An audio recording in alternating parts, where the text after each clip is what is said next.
J'espère que tu vas bien ce soir,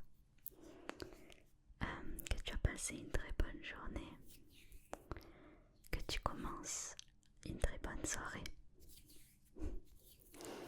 Aujourd'hui, on se retrouve pour une vidéo blabla, comme tu as sûrement pu le voir dans le titre, mais une vidéo blabla plus déclencheur pour t'endormir, te relaxer un maximum.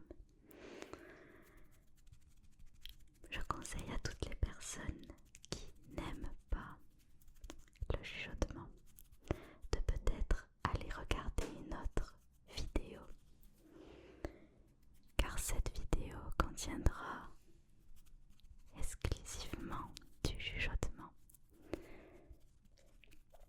et des déclencheurs, mais beaucoup de blabla.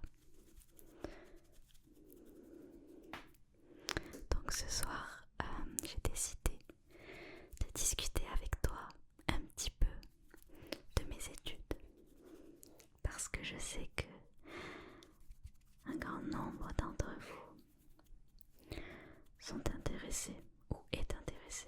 Je sais jamais comment on accorde dans ces cas-là. Bref, beaucoup d'entre vous m'ont demandé de parler de mes études, de ce que je fais dans la vie en général, à côté de l'ASMR quoi. Et du coup, ça va vous permettre d'un peu mieux me connaître. Donc je vais vous raconter un petit peu ce que je fais dans ma vie et mon domaine professionnel, le domaine dans lequel j'étudie et sûrement dans lequel je travaillerai plus tard. Je vous avais demandé dans le cadre de cette vidéo de me poser quelques questions qui vous passaient par la tête concernant mes études, et vous avez été quelques-uns, pas autant que je l'espérais, mais quand même quelques-uns, à me répondre et à me poser quelques questions. Donc je vais pouvoir répondre à tout ça. J'ai noté les questions juste sur mon petit cahier sur le côté, donc je regarderai de ce côté-là quand je devrais regarder de quelles questions je vais parler.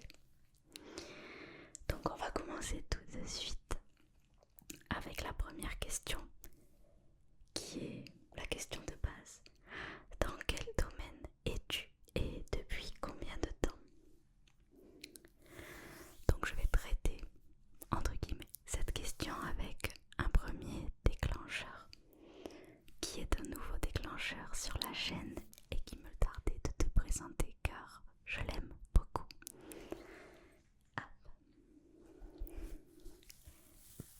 Il s'agit d'une petite éponge, comme tu peux le voir, une éponge renard.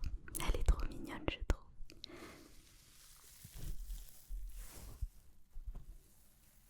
Et elle fait un son plutôt sympa.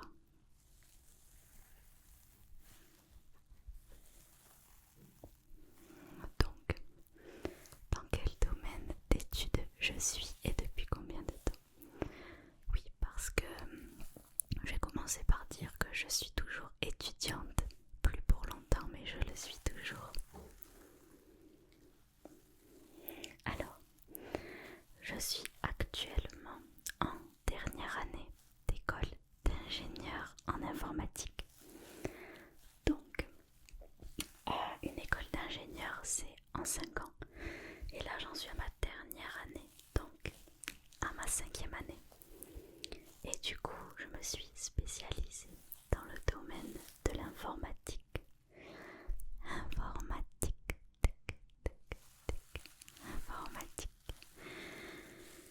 Et voilà. Depuis combien de temps? Du coup, depuis 5 ans.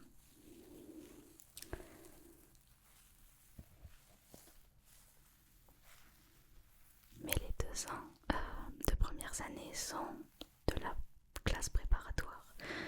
Donc c'est assez général. Je suis dans l'informatique depuis ma 3e année, donc ça fait 3 ans. Je pense qu'on se spécialise en 3e année. En tout cas, c'est comme ça que j'ai fait.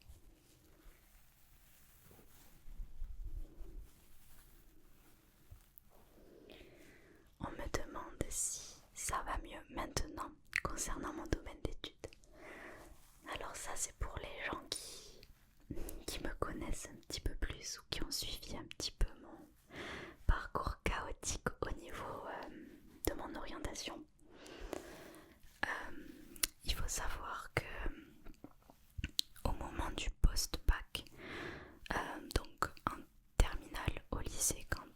choisir son orientation. Je ne savais pas ce que je voulais faire. Et ça a été très très difficile pour moi de trouver ma voie. Quand on sort de classe terminale scientifique, j'ai l'impression qu'on n'a pas trop de choix, mais on est aussi très peu informé. Je trouve ça dommage qu'on soit aussi peu informé sur la manière de s'orienter quand on est en terminale. Je trouve que le système ne nous encadre pas du tout et ne nous aide pas du tout. Donc on arrive en terminale et on est un peu perdu, un peu beaucoup d'ailleurs. Donc je disais que j'avais l'impression, ou j'ai toujours l'impression, qu'on n'a pas énormément de choix à part les écoles d'ingénieurs, médecine. Voilà, c'est toujours aussi clair dans ma tête les choix qui nous sont proposés, comme vous pouvez le voir. Et donc, je vais juste tourner ça. J'ai l'impression que le micro n'est pas assez tourné vers moi. Voilà. Et donc, médecine, clairement, je me le sentais pas du tout. Et du coup, je suis allée en école d'ingénieur.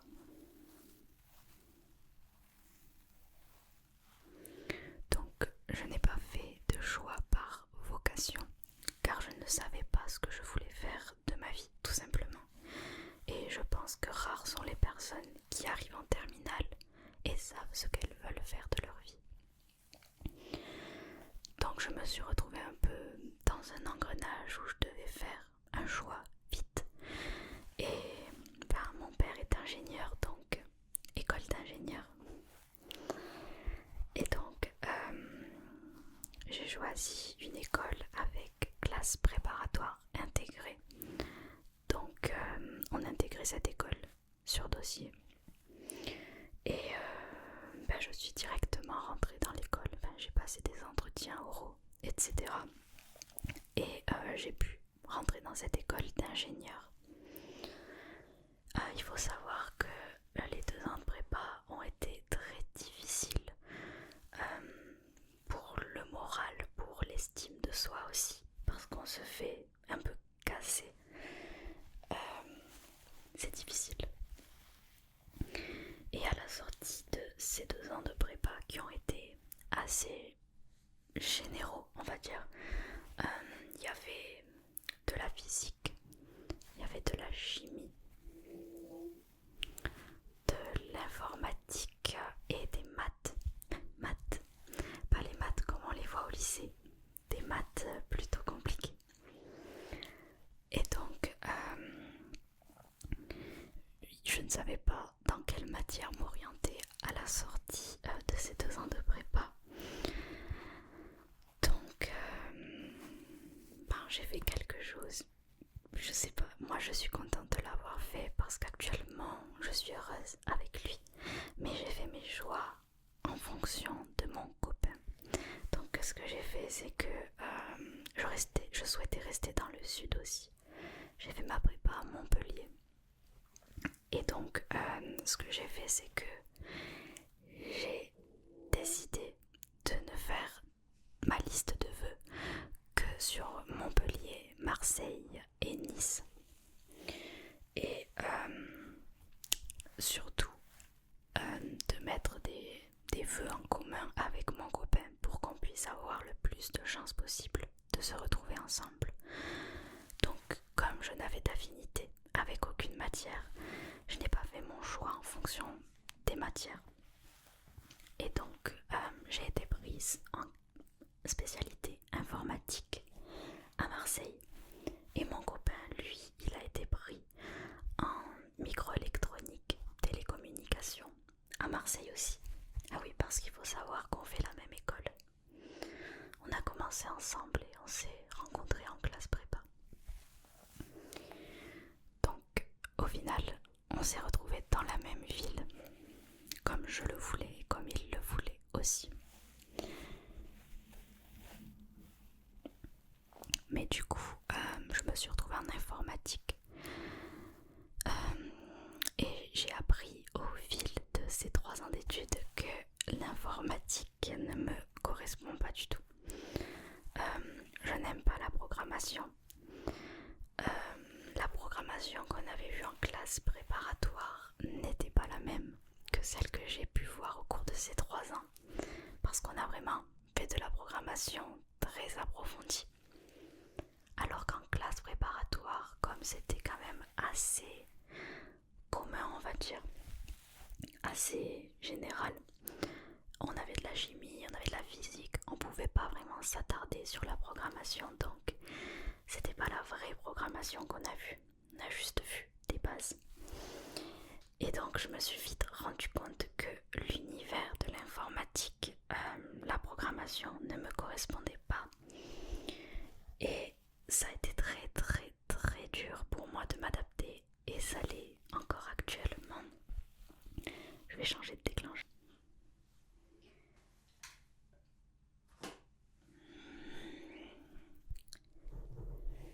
Ça l'est encore actuellement.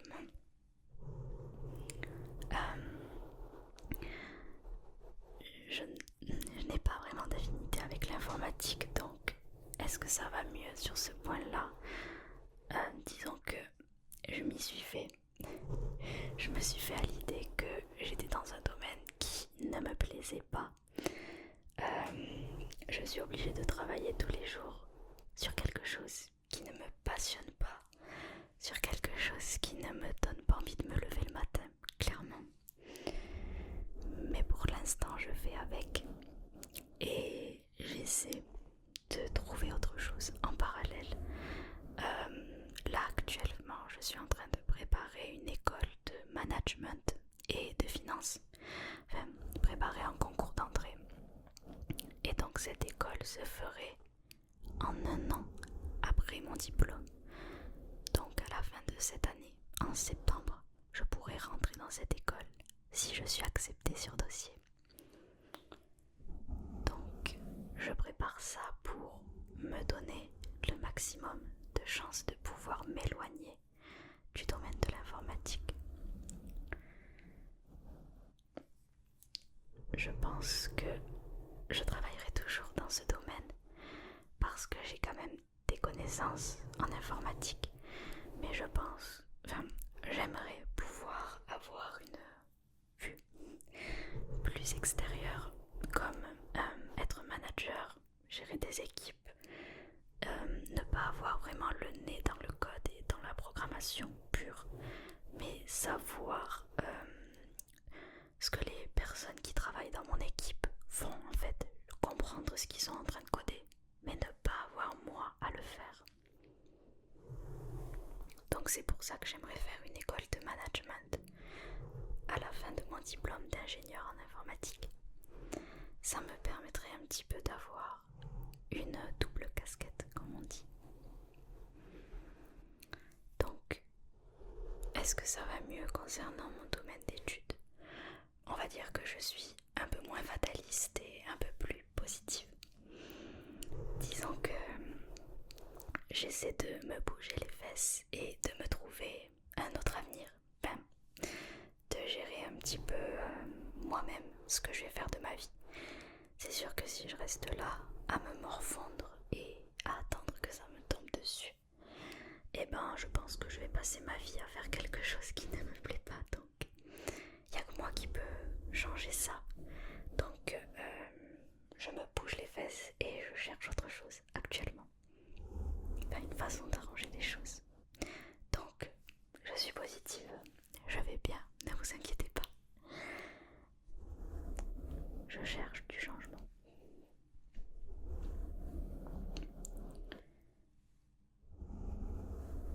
Quel est le métier que tu souhaites faire?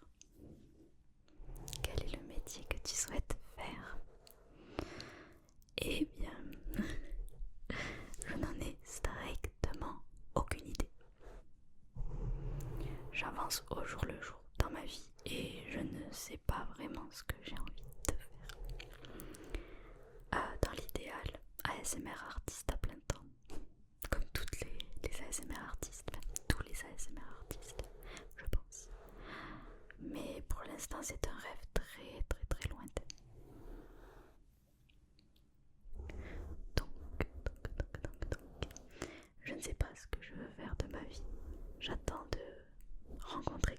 chose sur mon chemin qui me fasse avoir un déclic.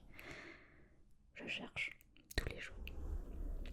Mais pour l'instant, je trouve pas trop. Est-ce que dormir et manger, c'est un métier? Si oui, je signe direct. Envoyez-moi votre CDI. Ou alors critique gastronomique, genre manger toute la journée et tester des nouveaux plats et tout ça. Tester des restaurants, je sais pas. Ou alors tester des coussins, tester des matelas. J'aimerais beaucoup.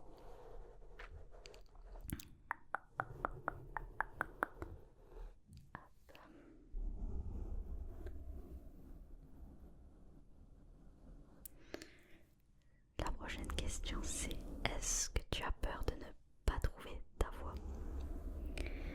Alors, oui, j'ai vraiment peur de passer ma vie à faire quelque chose qui ne me passionne pas.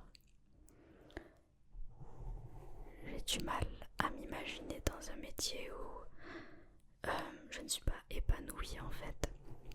Comment est-ce qu'on peut avoir la force de se lever tous les matins quand on sait qu'on va subir sa journée en fait? Par exemple là, pendant mes études et pendant mes stages, quand je devais me lever, c'était une vraie galère parce que je savais que j'allais faire quelque chose que je détestais toute la journée.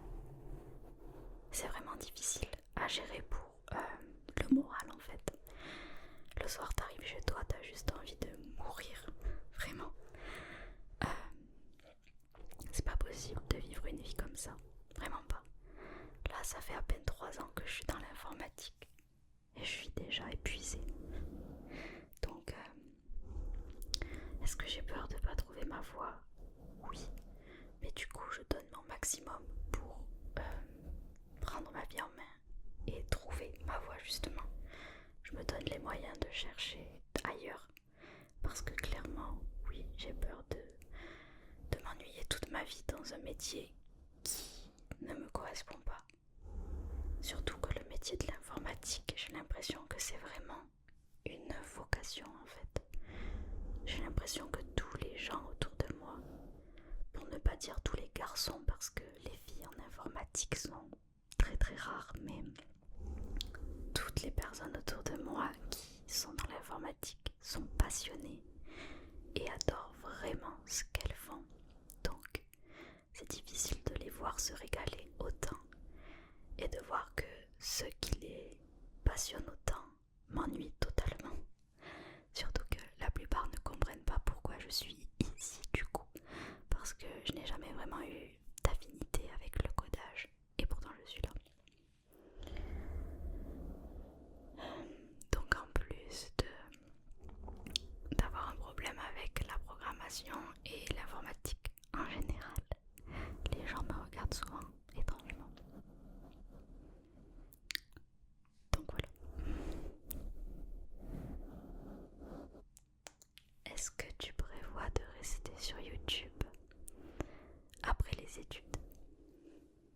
Est-ce que tu prévois de rester sur YouTube après les études? Avant de répondre à ça, je vais changer de déclencheur.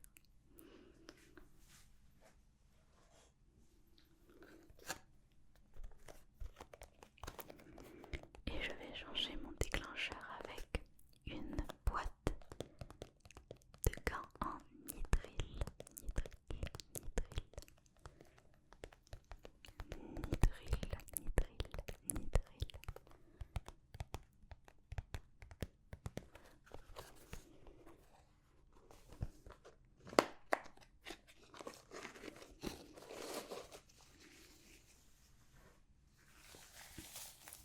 Donc je vais mettre ces gants. Je vais parler en même temps. Donc oui, absolument, je prévois rester sur YouTube après mes études. Je pense que les études, c'est ce qui me demandait le plus de travail. Étant donné que, en plus de la journée de cours, il faut travailler le soir aussi quand tu rentres chez toi. Tandis que quand tu as un CDI, un travail, tu rentres chez toi et ta journée est finie. Donc tu peux t'adonner à tes passe-temps, à tes passions. Tu peux faire ce que tu veux en fait, une fois que tu es rentré chez toi. Tu n'as pas de devoir maison à rendre, de projets à préparer, de soutenance. Donc, si j'ai réussi à gérer la SMR pendant mes études, je pense pouvoir être capable de le gérer après, avec mon emploi.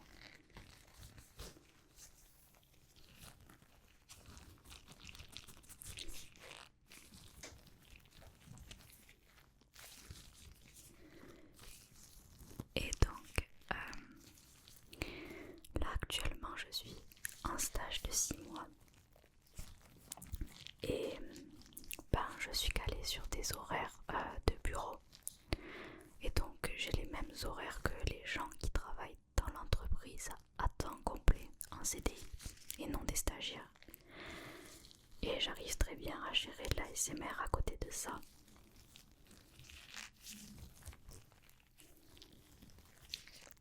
Alors évidemment, je ne peux pas faire d'ASMR la journée puisque je suis au travail. Mais en rentrant le soir et le week-end, c'est tout à fait gérable. Donc j'aurai le même rythme je pense quand j'aurai un travail. Donc je resterai sur YouTube pour te relaxer. Il n'y a pas de souci à se faire, je ne vais pas disparaître.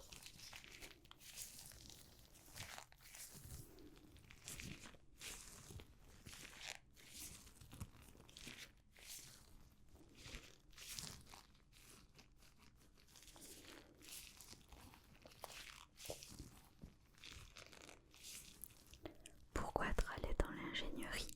Est-ce que ça te plaît? J'ai un peu répondu aux deux. Pourquoi l'ingénierie? Un peu par défaut et par désinformation. Je ne savais pas où aller, donc ingénierie. Est-ce que ça me plaît? Pour l'instant, non. Alors, on me demande mon parcours de lycée. Alors, la seconde, c'est une seconde générale. Et après, je suis partie en parcours scientifique. Donc, j'ai fait une première SVT. Spécialité SVT en plus. Donc, voilà. C'est tout ce que je peux dire sur mon parcours de lycée. J'ai fait du grec de la seconde jusqu'à la terminale. J'ai essayé la classe européenne, espagnol, histoire. Mais en fait j'aimais trop l'espagnol pour le faire avec de l'histoire, parce que je déteste l'histoire. Et comme j'adore l'espagnol, j'avais pas envie de que l'espagnol prenne une place négative dans mon esprit. Je sais pas si tu comprends ce que je veux dire. J'adorais tellement l'espagnol que je ne voulais pas en faire une contrainte, donc j'ai arrêté. Donc voilà, j'ai fait une filière scientifique spécialité SVT parce que j'aimais beaucoup la SVT. Voilà. Comment allies-tu études et vidéos? C'est pas difficile, c'est vraiment pas difficile. Je tourne le soir quand je rentre chez moi, ou alors le week-end. J'essaie de tourner plusieurs vidéos le week-end, 2 ou 3. Je les monte souvent, en fait je préfère tourner le week-end et monter dans la semaine. Donc je tourne le week-end, les soirs de semaine je monte mes vidéos. Et comme ça j'ai des vidéos pour toute la semaine. C'est aussi simple que ça. Il suffit d'être organisé. Là où c'est un peu plus compliqué, c'est pour trouver les idées de vidéos, etc. Parce que ça, on réfléchit un petit peu tout le temps. On cogite un petit peu tout le temps. Donc ça, c'est un peu tous les jours. Mais dès que j'ai une idée, je le note dans mon cahier. Et comme ça,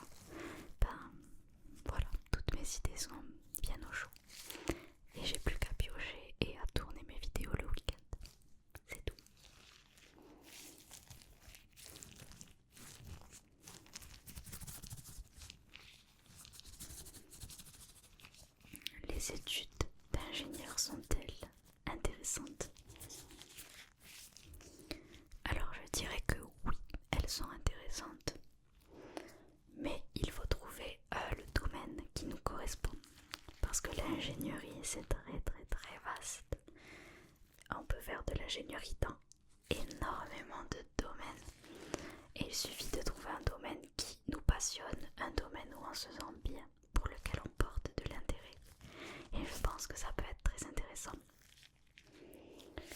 Parce que quand on est intéressé par quelque chose, on va avoir la curiosité de creuser, d'aller chercher un peu plus loin que ce qui nous est proposé dans les cours.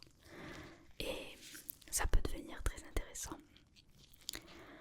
Mais quand on est dans un domaine qui ne nous plaît pas, on a tendance à faire le strict minimum pour se débarrasser de la tâche en fait, en quelque sorte.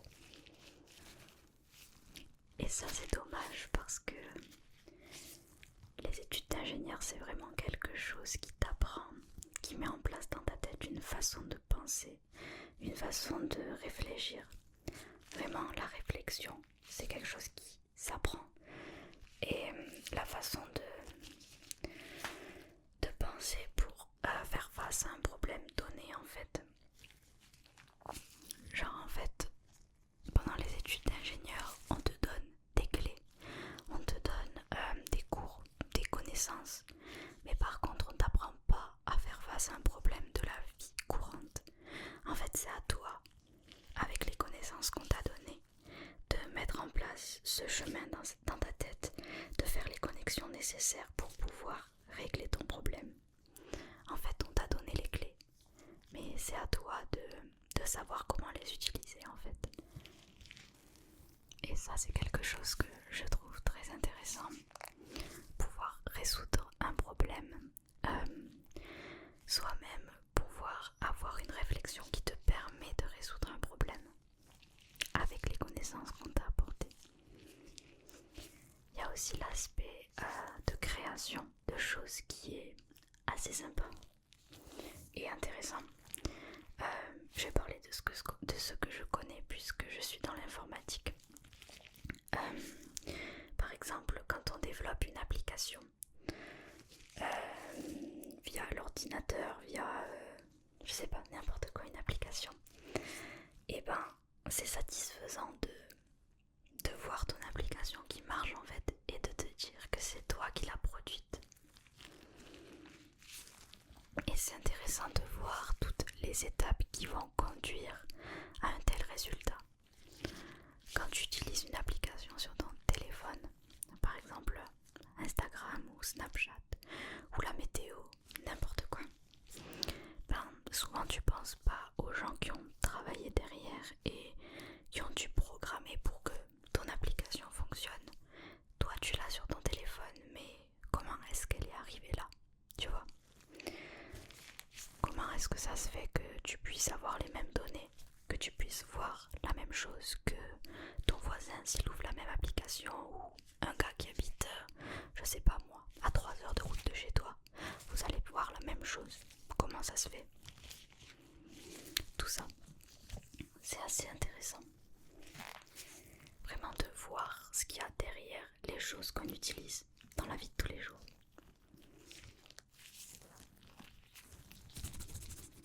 En fait, un ingénieur, c'est celui qui propose une solution à un problème. C'est celui qui crée des choses, qui imagine de nouvelles choses. Et ça, c'est vraiment quelque chose de challengeant en fait. C'est très intéressant de se dire que quand tu es ingénieur, tu es la personne qui va penser les choses de demain. C'est toi qui vas créer de nouvelles choses. Et tu as vraiment le pouvoir de changer en fait une petite partie du monde en créant une nouvelle chose. Et ça, c'est cool.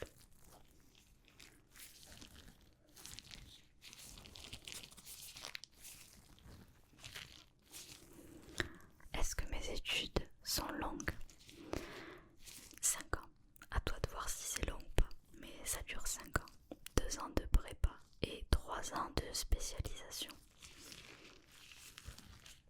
Puis peut-être un an de plus pour moi si je fais une école de management. Donc 6 ans.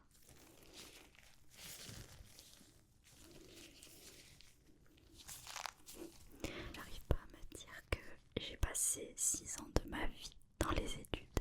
C'est énorme. Moi, je trouve ça énorme.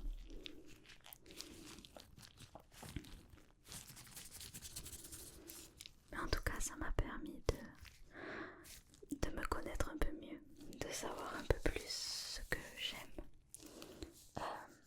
de rencontrer mon copain, de pouvoir voir mes limites, ce dont je suis capable, ce que j'arrive à supporter, à endurer, de voir ma force aussi mentale, parce que la prépa c'était pas facile et je suis capable de choses dont je ne me pensais pas capable, donc ça m'a permis vraiment d'apprendre à me connaître tout simplement un peu plus.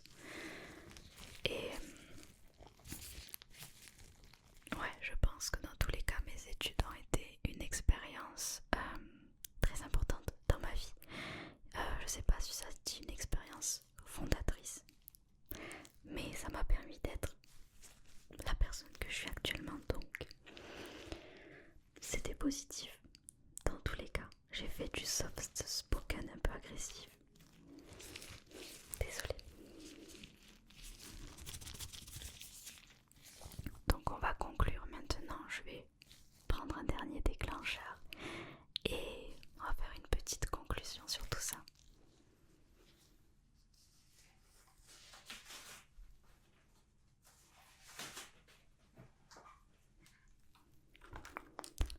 Tada.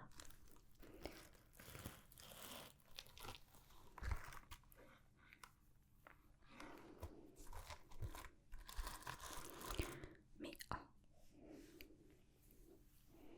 tout va bien. Pour conclure, je vais résumer un petit peu. Pour faire mes études, je suis passée par un bac S. Je suis rentrée sur une école d'ingénieur sur dossier. Donc une classe préparatoire de 2 ans avec des matières assez générales. Un socle commun, non c'est pas comme ça que ça se dit, un tronc commun. Et ensuite je me suis spécialisée dans l'informatique.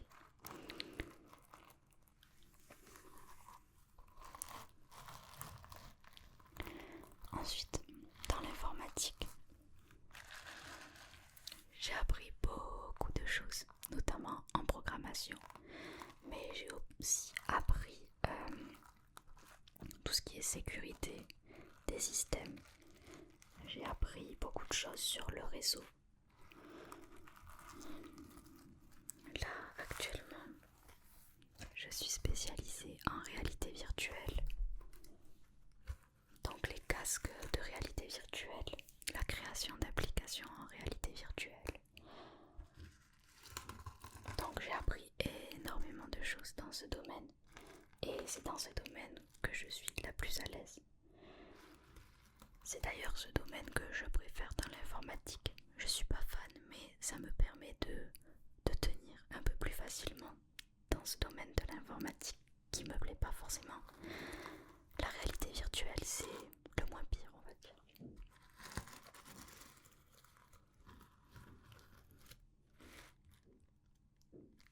Il y a mes voisins qui font je ne sais pas quoi, mais ils sont trop bruyants, c'est relou. Donc, voilà, je suis dans l'informatique. Donc mes études se sont déroulées en 5 ans. Et la dernière année, il y a 6 mois de cours et 6 mois de stage. Enfin, on a cours de septembre jusqu'en février. Et de février jusqu'à juillet, on est en stage. Donc actuellement, je suis en stage de fin d'études.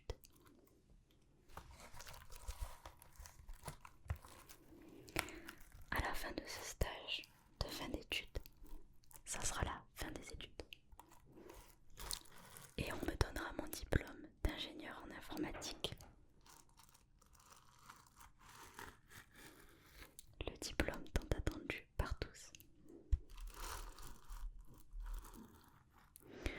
Donc, il ne me reste que quelques mois avant d'être officiellement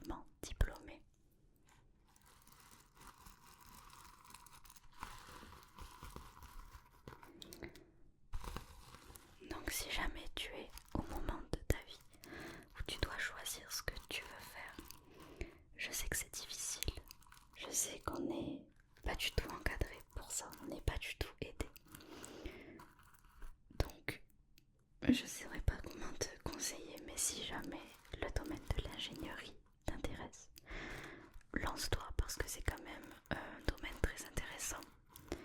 Mais vas-y en ayant une idée du domaine qui pourrait potentiellement t'intéresser et donne-toi les moyens de pouvoir travailler dans ce domaine-là.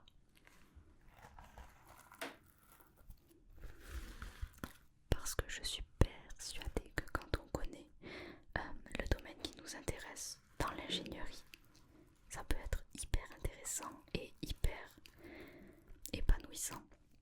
On peut vraiment s'épanouir dans un domaine qui nous intéresse, qui nous passionne. Parce que l'ingénierie, ça permet quand même d'apprendre des tas de choses super intéressantes. Donc franchement, c'est un domaine où je te conseille d'aller.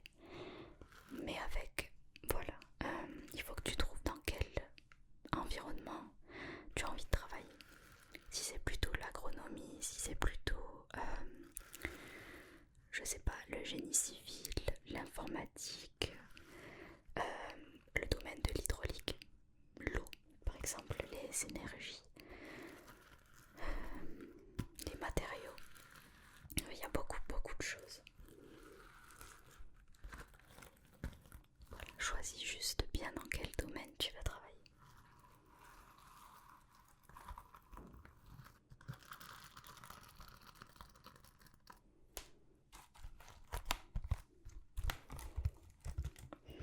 J'espère que cette vidéo t'aura peut-être aidé à voir un peu plus clair sur ce que je fais à côté de l'ASMR, ma vie d'étudiante, ma future vie d'ingénieur. J'espère que tu as pu apprendre un peu mieux à me connaître et que cette vidéo t'aura plu, t'aura permis de te relaxer et de te détendre. J'ai essayé de choisir des déclencheurs que je n'ai pas l'habitude de faire, à part le mic brushing.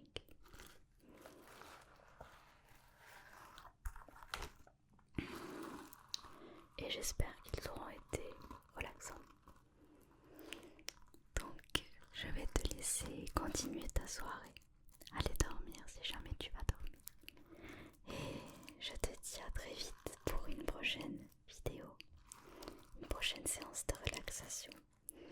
Et si jamais tu as des questions, tu voudrais des précisions sur un quelconque point que j'ai évoqué dans cette vidéo, l'espace commentaire est là pour ça.